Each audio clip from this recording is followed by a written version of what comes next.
میں کہا یار اتنے فاسٹ میرے نمازی ہے، میں کہا کمال تو بھائی سالوں تو پانی میں نے 3 سانسوں میں پیا نا جی ہے ٹائگر میں 1 سال پی گیا تو کوئی پرچی نہ آج جی تھی کہ تو اوپر ویڈیو بھی بن رہی تو بھائی سالوں تک لوگ میں تو اکثر جامعہ کہ مجھے جامعہ میں تقریر رکھی نا انہوں نے طالب علموں سے خطاب تھا تو میں نے ان کو میں کہا ایک گل یاد رکھنا لوکی تانوں اتوں ہی ویکھن گے جدوں تسی بھی نہیں اپنے آپ کو دیکھیا ہوگا جو تسی اتنے بہ جانا نا جی پھر بس پھر ساری تبھی چیزاں نوٹ ہو گئی.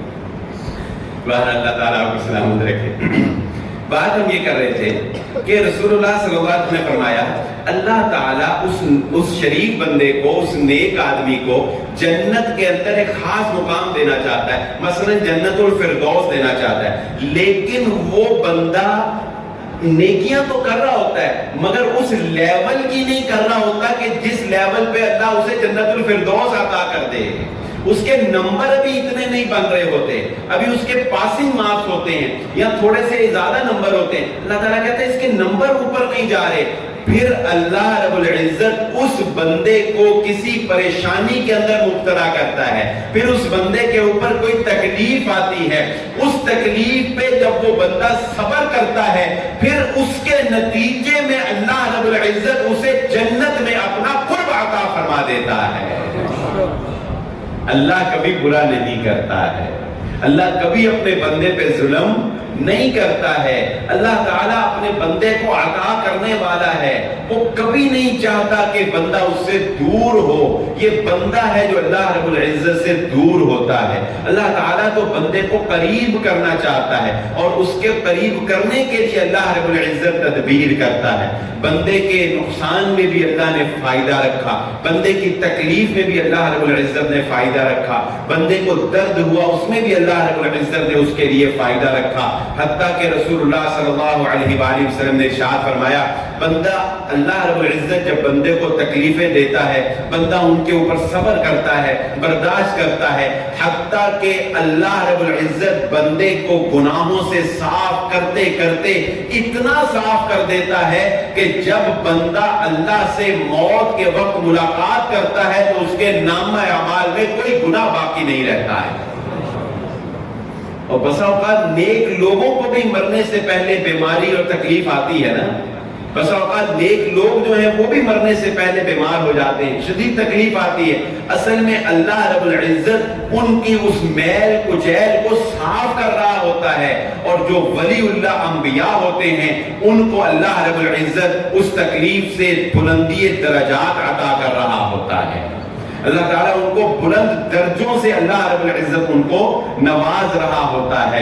تو زندگی کا ایک اصول اوڑھنا بچھونا زندگی کا یہ بنا لیجئے کہ ہماری چاہت سے کچھ نہیں ہوتا، ہمارے چاہنے سے کچھ نہیں ہوتا، ہماری خواہشوں کی کوئی حیثیت نہیں ہے، ہماری پلاننگ کی کوئی حیثیت نہیں ہے. جو بندہ سمجھتا ہے نا کہ میں بڑا پلانر ہوں، وہ یہ پلاٹ اچھا اکثر ایسے ہوتا ہے. آپ کو مزے کی بات کروں خصوصاً پراپرٹی کا اکثر لوگ جو کام شام کرتے جانتے ہی ہوں گے. ایک پلاٹ ایک بندہ نا، چلے سچا واقعہ آپ کو سنا دیتا ہوں، سچا واقعہ. ایک محفل میں ہم بیٹھے تھے، ایک دوست نے کہا جی میں نے اپنا پلاٹ بیچا 1 کروڑ 5 لاکھ روپے کا. 1 کروڑ 5 لاکھ روپے کا. کہتا جی جن نے میرے کو خریدیا 2 مہینے بعد ہی انہیں 1 کروڑ 35 لاکھ کا بیچتا. تو ایک بندہ ادھر بیٹھا اس نے کہا بڑا افسوس ہے، 2 مہینے صبر کر لیتا تو کتنا فائدہ. تو ادھر بیٹھے پھر ایک بزرگ نے یہ بات کہی، اس نے کہا یہ جو وہ ہے نا یہی اللہ رب العزت کے اوپر کمزور ایمان کی نشانی ہے. وہ کس بات کا؟ تیرے نصیب میں 1 کروڑ 5 لاکھ لکھا تھا، تو 6 مہینے بھی پاس رکھتا وہ اتنے کا ہی بکنا تھا، وہ زیادہ نہیں بکنا تھا. ایسی بے شمار مثالیں ہیں. ایک بندہ 2 سال بیچارہ پلاٹ رکھ کے بیٹھا تھا، وہ بکتا ہی نہیں، وہ بیچ کے نہیں ہٹتا تھا، اگلے کو 1.5 گنا پیسے مل رہے ہیں. کیوں؟ اس کے نصیب میں لکھے تھے، اس کے نصیب میں لکھے تھے اللہ رب العزت نے. اگر اس طرح انسانوں کی عقلوں سے فیصلے ہونے لگے اور عقلوں کے مطابق رزق ملنے لگے تو چوپایوں کے پاس تو عقل نہیں ہوتی، یہ تو سارے بھوکے ہی مر جائیں گے. اور ایک آپ اور دلچسپ واقعہ سناؤں، ذہن میں آ گیا. اچھا ایسا واقعہ آپ نے نہیں سنا ہوگا پہلے، یہ بھی سچی بات ہے. ہم جہاں میرا شو روم ہے فرنیچر کا، اس کے ساتھ ہی انہوں نے یہ پلاٹ، ان کا یہ واقعہ ہے، تھوڑی سی پرانی بات، جناب کلونی نا انہوں نے ایک پلاٹ خریدنا تھا، تو جب بندے نے کوئی سودا پکا کرنا ہو نا تو بندہ فیصلہ کر لیتا ہے، بروکر نے پہلے ہی کہہ دیتا ہے کہ بھائی جان 85 لاکھ کا اسی لینا ہی لینا ہے، جنہیں توڑنے کا وہ تیری پھر کیا بات ہے، تیرا کمال ہے، دیکھا کہ تیرے سے کتنا کا کمال ہے، وہ توڑنے جنہیں توڑ، لیکن بیانہ دے کے اٹھنا 85 لاکھ، انہوں نے سوچا تھا 85 لاکھ کا سی پلاٹ لینا نا، بیانہ دے دیا، انہوں 10 لاکھ روپیہ پڑا تھا، ریٹ بھی اس وقت یہی تھا 85 لاکھ روپے کے راؤنڈ کو۔ جب اس بندے سے جا، پہلے بھی بات چل رہی تھی، جب اس بندے سے جا کے بات کی نا، ہاں جی کنے لینے نے، وہ کہتا جی میں 75 لاکھ روپیہ لینا، کہتے ہیں 10 لاکھ روپیہ کٹ، انہوں نے انہوں دیکھا، انہیں دیکھا، انہیں کہا ہاں، انہیں کہا 10 لاکھ روپیہ کٹ ہی منگی جا رہا ہے، کہ کوئی فراڈ ہی نہ ہوئے، کتے کوئی مسئلہ ہی نہ ہوئے، یہ نواں ہی مسئلہ بڑھ گیا۔ انہوں نے فون کیتا جی مالکاں نوں، جی تسی تے کہندے 85 لاکھ ہوتے 75 لاکھ روپیہ کہہ رہے ہیں، میں کیا خیر ہوئے، خیر انہوں نے کہا یار خیر جو رالے پیا نہ کرنا، کوئی مسئلہ خراب ہی نہ ہوئے، پتہ کرو، اچھا جی خیر ہو جی، گل بات ہو شروع۔ اور بروکر بھی بڑے سیانے ہوتے ہیں، بات مجھ سے پوچھا، میں نے کہا یار بھائی صاحب خیر ہے تے 75 لاکھ ہی تسی لینا نہ کٹ نہ ود، خیر ہے انہیں دا کیوں بیچنا؟ کہتا جی گل ہے وے کہ منو میرے پیر نے کہا 75 دا بیچے کہ فائدہ ہونا، 1 روپیہ بھی اتنے لیا تے تیرا نقصان ہو جانا۔ ادھر دے پیر بابیاں نہیں ملتے، مرنے ہی نہیں پیر، انہوں نے کتنے بنے، انہوں نے 85 رہے 90 کا بیچا، کہ پیر نے کہا نا 75 نے، پیر کو کی پتا چھٹو، اسی آپ بخاری پڑھی، بخاری پہ کدھر ہی لے گیا تھا دی گل، یہ نہیں بنتا، پیر صاحب نے 10 لاکھ کا پیدا کراتا ہے، انہوں نے کہا سبحان اللہ پیر دے، تو اس طرح کے بھی بزرگت معاملات ہو جاتے ہیں۔ تو وہ پیر نے بھی اصل میں ان کو یہی بتایا نا کہ بھائی جان زیادہ پیسوں میں فائدہ نہیں ہے، میری بات ماننے میں فائدہ ہے۔ اور اللہ کی قسم ان پیروں کو تو ہم ایک طرف رکھتے ہیں، ہم اس رب العالمین کو مانتے ہیں، وہ رب العالمین یہ کہتا ہے کہ اگر میں تمہیں کسی چیز میں کم نفع دوں تو اس پہ تم اگر راضی ہو جاؤ، اس کم نفع میں میں تمہارے لیے برکت رکھ دوں گا، اور اگر نفع زیادہ ملے اور تم راضی نہ ہو، وہ زیادہ نفع بھی بے برکتہ ہو جائے گا اور تیرے کام نہیں آئے گا۔ اصل کام یہ ہے جو اللہ کی رضا میں راضی ہو جاتا ہے، اللہ رب العزت اس کے معاملات میں برکت پیدا کر دیتا ہے، اور یہ برکت ایسی چیز ہے یہ نظر نہیں آتی، یہ نظر نہیں آتی، یہ محسوس کی جا سکتی ہے۔ یہ اگر کھانے میں آ جائے تو تھوڑا کھانا پورے خاندان کو کافی ہو جاتا ہے، یہ اگر زندگی میں آ جائے تو تھوڑی زندگی میں بڑے بڑے کارنامے سر انجام دے لیتا ہے انسان، یہ اگر وقت میں آ جائے تو انسان تھوڑے وقت میں بڑی عبادت کر لیتا ہے۔ زندگی میں اللہ رب العزت سے برکت مانگنی چاہیے، اللہ رب العزت ہم سب کی زندگیوں میں برکت عطا فرما دے، اللہ تعالی ہم سب کی زندگیوں میں خیر عطا فرما دے۔ زندگی کا اتار چڑھاؤ زندگی کا حصہ ہے، ایک بات سمجھ لیجئے، بات کو اختتام کی طرف لے کے جانا چاہتا ہوں۔ حضرت یوسف علیہ السلام کی زندگی سے ہم سبق سیکھتے ہیں، ہم کچھ اللہ کی تدبیر کیا ہے، اللہ کی پلاننگ کیا ہے، زندگی کا اتار چڑھاؤ وہ کیسے دکھاتا ہے۔ حضرت یوسف علیہ السلام بچپن میں خواب آیا، میں بھائی ہاشم صاحب کی تقریر کے لیے ایک بات عرض کر دوں، حضرت یوسف علیہ السلام کو بچپن میں خواب آیا، وہ خواب انہوں نے اپنے باپ سے بیان کیا، وہ خواب انہوں نے اپنے باپ سے بیان کیا۔ نبی صلی اللہ علیہ وآلہ وسلم نے اصول پتہ ہے کیا بتایا ہے؟ خواب، اچھا خواب دیکھنے کا اصول، خواب ہمیشہ اس کو بیان کرنا ہے جو علم والا ہو اور جو خواب کی تعبیر کرنا جانتا ہو، جو تمہارا خیر خواہ ہو، صرف علم والا نہیں، صرف معبد، بلکہ وہ تمہارا خیر خواہ ہو۔ مفسرین نے اس واقعے کے نیچے بڑی پیاری بات لکھی، انہوں نے کہا دیکھو یوسف نے بچہ تھا لیکن اس نے سب سے پہلے اپنا خواب اپنے باپ کو بیان کیا۔ اللہ ہمیں یہ بتانا چاہتا ہے اے بندو، باپ سے زیادہ خیر خواہ دنیا میں تیرا کوئی اور نہیں ہو سکتا ہے، جو تعبیر تیرے خواب کی باپ نے کرنی ہے وہ کوئی اور نہیں کر سکتا ہے۔ لیکن اب اللہ کی پلاننگ دیکھے کیا ہے، کسی کو پتا ہے کہ باپ سے بچپن میں بچے کو جدا کر دیا، یوسف کو کنویں میں پھینک دیا گیا، جب اللہ نے نہیں چاہا تو باپ اس صحرا میں یوسف کو تلاش کرتا رہا اور کنویں سے یوسف کی خوشبو باپ کو نہیں آ سکی، اور جب اللہ نے ملانا چاہا تو مصر میں بیٹھے یوسف کے کرتے کی خوشبو بھی اس گاؤں میں باپ نابینا کو اللہ رب العزت نے پہنچا دی۔ پھر وہ یوسف کنویں میں پھر نکالا گیا، پھر غلاموں کی طرح فروخت کیا گیا، پھر عزیز مصر کے ہاں ایک پرورش پروان چڑھنے لگا، پھر زلیخا کے ہاتھ میں آ گیا، پھر جیل میں چلا گیا، پھر جیل سے رہائی پائی۔ زندگی میں کتنے غم، کتنی تکلیفیں، کتنے دکھ ہیں۔ اس سے بڑا دکھ اور کیا ہوگا کہ بچپن میں اپنے زندہ حیات باپ سے جدائی دیکھی، لیکن اس ساری زندگی کا اتار اور چڑھاؤ ہمیں یہ بتاتا ہے کہ اللہ رب العزت تیرے لیے پلاننگ کر رہا تھا، اللہ تدبیر کر رہا تھا۔ جب وہ تدبیر کرتا ہے تو زندگی میں جتنے اتار چڑھاؤ آتے ہیں، زندگی میں جتنے غم، دکھ اور تکلیفیں آتی ہیں، زندگی میں جتنے مصائب اور پریشانیاں آتی ہیں، اگر تو اس کو رب کی رضا سمجھتا ہے تو آخر میں اللہ رب العزت تجھے مصر کی سلطنت عطا کر دیتا ہے۔ بتاؤ اس پورے واقعے میں کہیں تم نے یہ سنا کہ یوسف علیہ السلام نے ایک مرتبہ بھی بھائیوں کے لیے بد دعا کی؟ وہ بتاؤ سنا؟ اور بھائی نقصان بھی پہنچا دیں تو صبر یہ ہے کہ ان کے لیے بد دعا نہ کی جائے، ان کے لیے خیر خواہی کی جائے۔ اور جب یوسف کو اقتدار ملا، یا ہمارے فلمیں، ڈرامے اور یہ ساری چیزیں ہمیں پتہ کیا سکھاتی کہ ایک دفعہ میری باری آنے دے پھر میں تجھے بتاؤں گا۔ کہتے ہیں کہ نہیں کہتے؟ میں انتقام لے کے دکھاؤں گا۔ آپ کی بے شمار فلمیں انتقام پہ بنی، آپ کی فلم انڈسٹری انتقام کے اوپر چلتی ہے، آپ کے ڈرامے انتقام کے اوپر چلتے ہیں۔ یہ سدھو موسے والے کے گانے سن سن کے نوجوانوں نے اپنی ذہنوں کو انتقامانہ سوچ سے بھر دیا ہوا ہے۔ ہر بندہ جو ہے وہ سمجھتا ہے کہ مجھے کوئی چھیڑ کے جائے کہاں، مجھے کوئی مار کے جائے کہاں، مجھے کوئی گالی دے کے جائے کہاں، میری گاڑی کو اوورٹیک کر کے کوئی بچ کے کیسے دکھائے۔ بتاؤ یہ سوچ ہے کہ نہیں ہے؟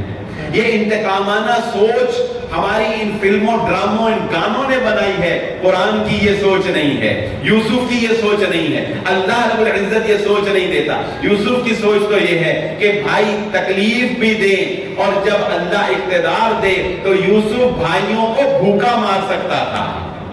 وہ بتاؤ بھوکا مار سکتے تھے کہ نہیں؟ اور جس کے سگنیچر سے لوگوں کو گلہ ملتا تھا وہ بادشاہ وقت نہیں تھا، وہ یوسف تھا علیہ السلام۔ وہ حضرت یوسف چاہتے تو بھائیوں کو بھوکا مار سکتے تھے، لیکن یوسف بتانا چاہتے تھے میں اللہ رب العزت کا نبی ہوں، مجھے اللہ نے انتقام لینے والا نہیں، مجھے اللہ نے بدلہ لینے والا نہیں بنایا۔ میں بھائیوں کو گلہ بھی دوں گا، ان کی رقم بھی واپس کروں گا، اور وہ جو پیچھے سب کچھ ہوا تھا وہ سب ایک تدبیر تھی اس رب العالمین کی، جس کے نتیجے میں آج یوسف اقتدار میں بیٹھا ہے۔ صبر کرنے والوں کو اللہ نوازتا ہے، تکلیفوں اور مصائب اور غموں اور دکھوں پر صبر کرنے والوں کو اللہ رب العزت عطا کرتا ہے۔ اور صبر یہ نہیں ہے، صبر یہ بات سمجھ لیں، صبر یہ نہیں ہے کہ پہلے اپنے طور پر گالیاں بھی دے لی، پورے شہر میں اس کو بدنام بھی کر لیا، اس کی غیبتیں بھی کر لی، اس کی چغلیاں بھی کر لی، اور جب کچھ نہیں بنا تو پھر آخر میں کہہ دیا کہ ہن میرا پھر صبر ہی ہے۔ صبر کہا ہے اپنی طور پہ تو نے سب کچھ کر لیا۔ صبر تو یہ ہے کہ کنویں میں پڑے ہوئے یوسف کو اگر کسی کا آسرا تھا تو وہ صرف رب العالمین تھا۔ جیل میں پڑے یوسف نے کسی کو نہیں بتایا تھا کہ میں یہاں اپنے بھائیوں کی وجہ سے پہنچا۔ بتایا کسی کو؟ جیل میں بیٹھے یوسف نے کسی قیدی کو نہیں بتایا تھا کہ ہائے میں یہاں آج اپنے بھائیوں کی وجہ سے پہنچا۔ یوسف نے عزیز مصر کو نہیں بتایا تھا کہ میں تو ایک نبی کا بیٹا ہوں، مجھے غلام میرے بھائیوں نے بنایا ہے۔ بتایا تھا؟ نہیں بتایا تھا نا۔ یوسف نے صبر کر کے دکھایا۔ صبر اس چیز کا نام ہے کہ جو تکلیف تجھے آ رہی ہے، انما اشکو بثی وحزنی الی اللہ، یا تو جانتا ہو یا تیرا رب جانتا ہو، جب تو اللہ کو بتائے گا تو اللہ رب العزت اس صبر کے بدلے دنیا میں تجھے عروج عطا فرمائے گا، اور آخرت میں صبر کا بدلہ اللہ کے پاس سوائے جنت کے اور کوئی نہیں، اللہ تجھے جنت عطا فرما دے۔ اللہ تعالی ہم سب کو جنت میں داخلہ عطا فرما دے۔ لیکن اس سب کے باوجود ایک بات، آخری بات سمجھ لیں، اس سب کے باوجود اللہ سے کبھی تکلیف مانگنی نہیں. یہ نہ ہو کہ میری تقریر سن کے جا کے کہو کہ وہ تکلیفاں جو بڑے فائدے ہیں. یہ میں تکلیفوں کے فائدے نہیں بتا رہا. تکلیف آنی ہے، یہ تو میں بتا رہا ہوں، آنی ہے، اس سے ہم روک نہیں سکتے. وہ مجھے جمعہ پڑھا کے نکلا تو مجھے ایک بندہ کہتا حضرت صاحب زندگی چ بڑیاں پریشانیاں نے، دکھ نے، تکلیفاں نے، کوئی وظیفہ دس دو. وظیفے لوگ بہت پوچھتے ہیں. مجھ سے تو ایک بندے نے یاد ہے پوچھا تھا، کہتا حضرت جی میرے بال بڑے گردے نے، کوئی وظیفہ ہی دس دو. بال گرنے کا بھی پہلے بال گرنے کے شیمپو ہوتے تھے، انہوں نے وظیفے آیا کریں گے. تو میں کہ جی یار یہ کہتا ہے وظیفہ. تو وہ مجھے کہتا حضرت بڑی دکھ ہے، تکلیفیں بڑی ہیں، پریشانیاں بڑی ہیں، کوئی وظیفہ ہے. میں نے کہا یہ ماشاء اللہ دارالاسلام میں 2000 بندہ جمعہ پڑھتا ہوگا. میں نے کہا اگر میں کسی ایک کہوں نا کہ ایک بندہ بھی کھڑا ہو کے بتا دے کہ جس کو کوئی غم نہ ہو، تو میں نے کہا ایک بندہ بھی نہیں کھڑا ہو کے بتا سکتا. ایک بندہ. اللہ سے تکلیف مانگنی نہیں، اللہ سے مانگنی عافیت ہی ہے. وہ ایک بندہ تھا نا، اس نے 100 بندے اکٹھے کیے، 100 سمجھدار بندے، یعنی آپ میں سے 100 بندوں کو سمجھ اس نے کھڑا کر لیا. انہوں نے کہا ایک کام کرو، ہر بندہ اپنے دکھ، تکلیفیں، پریشانیاں وہ نکالے اور ایک باکس میں ڈالے، ایک ڈبے میں ڈالتا جائے. ٹھیک ہے جی. ساروں نے اپنے دکھ، غم، پریشانیاں ڈبے میں ڈالی. 100 ڈبہ اس نے اکٹھا کر لیا. 100 ڈبہ اس نے ایسے کمرے میں رکھ دیا. 100 بندہ ادھر کھڑا کر دیا لائن. پہلے بندے کو بلایا، اس نے کہا احترام. اس نے کہا یہ 100 ڈبہ پڑا ہے، یہ 100 ڈبہ 100 بندوں کے غم، دکھ، پریشانی ہے. تجھے پورا اختیار ہے، ڈبے کھول، اندر دیکھ، جون سا ڈبہ تجھے اچھا لگتا ہے نا وہ تیرا. وہ بندہ اندر انٹر ہوا، ایک دیکھا، 2 دیکھے، 15 دیکھے، 20 دیکھے، اور جو 50-60 ڈبے انہیں دیکھ لینا. تو ہر بندے نے آخر سے پتا کی کیا، انہوں نے کہا بھائی دیکھو منو میرا ڈبہ ہی واپس کر دو. دوسرے کو ایسے ہی لگتا ہے یار کیا بات ہے، برات صاحب سوٹ شوٹ پا کے، بیس کوٹ پا کے آگے تقریر کر جاتے ہیں، بڑی گل ہے. وہ کرونا کے دنوں میں نا میرے پیچھے بندہ جمعہ پڑھتا تھا، تو کرونا میں بیچارہ جاب لیس ہو گیا، میرے پاس آ گیا. مجھے کہتا برات صاحب مجھے ذرا 2-3 مہینے کے لیے جاب لیس ہوں، مجھے اپنے پاس جاب پہ رکھ لیں. میں کہا چل یار ٹھیک، آ جا میرے پاس. وہ میرے پاس آ گیا، دکان پہ رہا.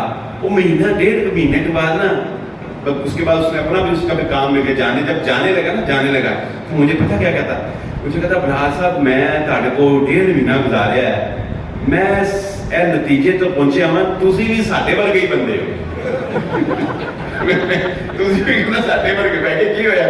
کہتا تانوں بھی لیبر دی ٹینشن، تانوں بھی گاہکاں دی ٹینشن، تانوں بھی فرنیچر دی ٹینشن، تانوں بھی غصہ آندا ہے، تانوں بھی یہ تھا. کہتا اس تو پہلے میں دیکھتا سی برات صاحب ویس کوٹ پایا، سوٹ کاٹن دا پایا، کڑی لائی، ٹوپی پائی ہے، جمعہ پڑھاندے نے، آندے نے، آدھا گھنٹہ تقریر کرتے نے. کیا بات ہے، کیا زندگی ہے. کہتا پتا تو ہن لگا کہ تسی بھی ساڈے ورگے ہی. تو بات یہ ہے کہ اس سے کوئی نہیں آزاد ہے. یہ غم، دکھ، پریشانیاں، تکلیفوں سے یہ بظاہر ہی دیکھنے میں نظر آتا ہے کہ بڑا بندہ سوٹر بوٹر ہے، اندر سے ہر بندہ دکھوں سے بھرا، ہر بندہ تکلیفوں سے بھرا. لیکن اللہ رب العزت سے غم مانگنا نہیں، تکلیف مانگنی نہیں. رسول اللہ صلی اللہ علیہ وآلہ وسلم کو ایک صحابی کے بارے میں بتایا گیا کہ وہ مسلسل بیمار ہے اور مسلسل اپنی بیماری کی وجہ سے کمزور در کمزور ہو رہے ہیں. اللہ کے نبی صلی اللہ علیہ وسلم ان کی تیمارداری کرنے کے لیے گئے. جب آپ نے دیکھا اس کی حالت کو تو آپ صلی اللہ علیہ وسلم دیکھا بہت کمزور در اس کا جسم ہو گیا ہے، ناتواں سا.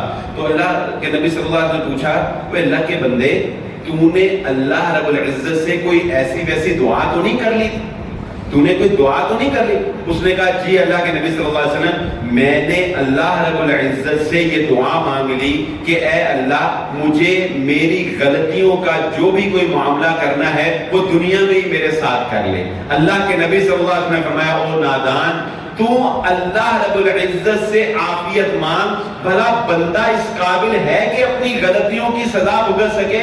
بھلا بندہ اس قابل ہے کہ اپنی غلطیوں کا خمیازہ بھگت سکے، اپنی غلطیوں کا بدلہ دے سکے؟ نہیں. اللہ رب العزت سے کبھی غلطیوں کے بدلہ دینے کی بات نہیں کرنی، کبھی غلطیوں کا خمیازہ بھگتنے کی بات نہیں کرنی. اللہ سے جب بھی کہنا ہے ربنا آتنا فی الدنیا حسنہ وفی الآخرۃ حسنہ